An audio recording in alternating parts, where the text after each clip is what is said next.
Well, let's get more from our senior reporter, Dasen Thathiah. He joins us now live. So, Dasen, just as the search continues this hour and probably wraps up at nightfall, what's the latest? Well, Shahan, most of those search teams have returned to base. You'll see some of the members coming back from an extremely long day. They were here before 7 o'clock this morning, going out to various parts of KwaZulu-Natal and Durban, and that was to try to work on some of those outstanding cases, especially those where they are still missing people. We had a report this afternoon coming in of a child, an 11-year-old, that is presumed to have drowned in the Manzimtoti area. There were divers that were also sent out to that scene, but they were then racing against time because it came in quite late, and as you know, that once it gets dark it becomes difficult. But Shahan, we've been talking a lot about these operations that have been taking place here, but I wanted to, as we wrap the day, show you something else and show you another side of this jock that where we are at the Virginia airport. So this is manned mostly by volunteers. This is an area where donations have come through. This is an area where the rescuers are fed and taken care of, mostly by the local community. But there's one organization in particular, and the ladies are standing here. It's called Brenda's Canine Fund. This was formed after those people that live in Durban may know a story of Brenda Scriven, and in 2016 she very sadly passed away, and it was during a flood, in fact, where her vehicle was washed away. She got into a bit of trouble in the Durban North area, and unfortunately up to today she was never located. And her daughters are here with me. They've been some of those that have been really helping the rescuers around here. And I want to bring in Lindy Swales into the conversation. She's joined by Kirsty and Tammy. Lindy, firstly, let's just talk a little bit about the work that you've been doing here. And after your mum's passing, how did you find yourself in this position and in getting this organization going? Okay, yes. I'll hold it for you. Okay, great.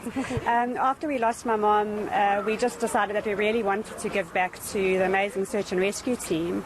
And I think we worked with them for almost 2 weeks in the field every single day.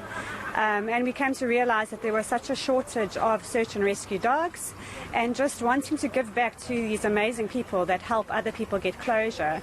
So we unfortunately never got closure. We didn't ever find my mum's body, but we raised a lot of funds through the initiative, trying to fundraise for additional searches, and also trying to see if we could perhaps get private search and rescue dogs in. Yeah. And because of that, we were sitting with donated funds, and we wanted to dedicate something to my mum and to the heroes. So we started Brenda's Canine Fund, and the main part of the fund is actually fundraising to try and get additional search and rescue dogs in the field. Yeah. So we've got many trained handlers, but we don't have enough dogs in the field. So experts will tell you that one dog in the field is probably equivalent to 20 to 30 men or humans. Other people will tell you it's actually closer to 30 to 40. So whatever the number is, they are integral to the searches. So we are really driving from our side to try and fundraise to get extra and young blood search and rescue dogs into the field. And ideally, I mean, what an amazing world it would be if we could have every single handler have their own search and rescue dog. So that is our ultimate primary responsibility and goal.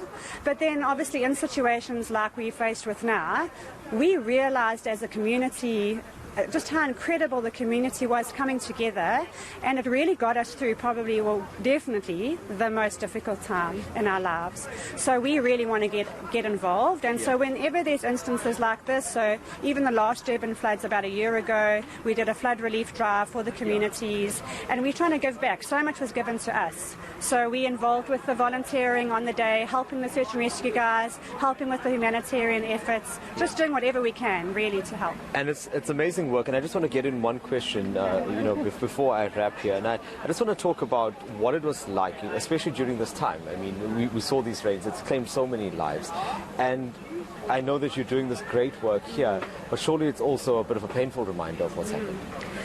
I think what was very painful for us when it started raining, it just happened to be on a Monday as well. My mom was lost on a Monday, so the immediate thing is, like, we're petrified. We want to get out there, and what do we do? How do we stop it? We can't stop it. And Lindy's got a big 4x4 bakkie, and it just so happened that it was in for a service, and we still thought, thank heavens that backie's in for a service, because we'd probably be out there trying to save and trying to do something. But we were going into this fight or flight mode. How do we help? What do we do? And the memories are, I think we've learned to deal with them. They're very hard. We have learned to deal with them over the last 5.5 years.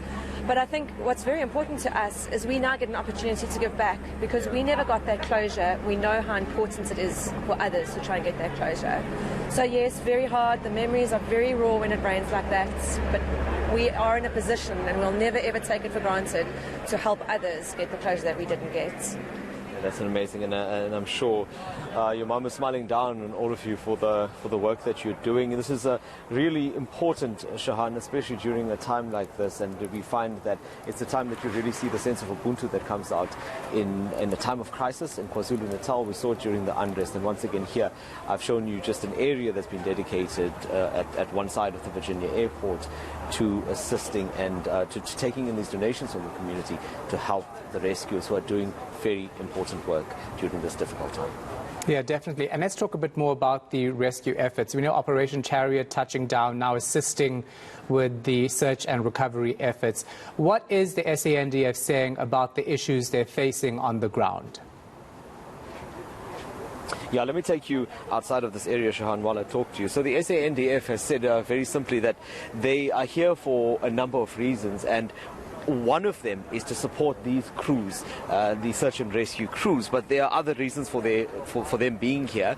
They're also here to build bridges. They've told us that these won't be permanent structures necessarily. They are temporary structures to ensure that communities have access to other areas that they're able to get across. They'll also be doing something extremely important. They'll be providing water to some of those communities that are affected. Remember, water is a big problem here, so that'll form part of their work. They did do their assessments today. I asked one of the generals from the SANDF, why they would be continuing with assessments tomorrow. Is there not a delay? And he says that it all comes down to planning. They need to make sure that they reach all the areas that they need to reach, and also know how exactly to deploy their members. We heard the figure 10,000, but not all of them will be here at one go.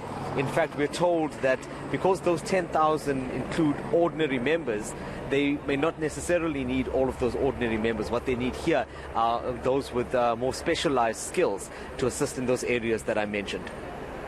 Yeah, all right, we're going to leave it right there. Our senior reporter, Dasen Thathiah, is in Durban. He's at the Virginia airport. That is the base where rescue teams actually use and gather after a long day out there in KwaZulu-Natal.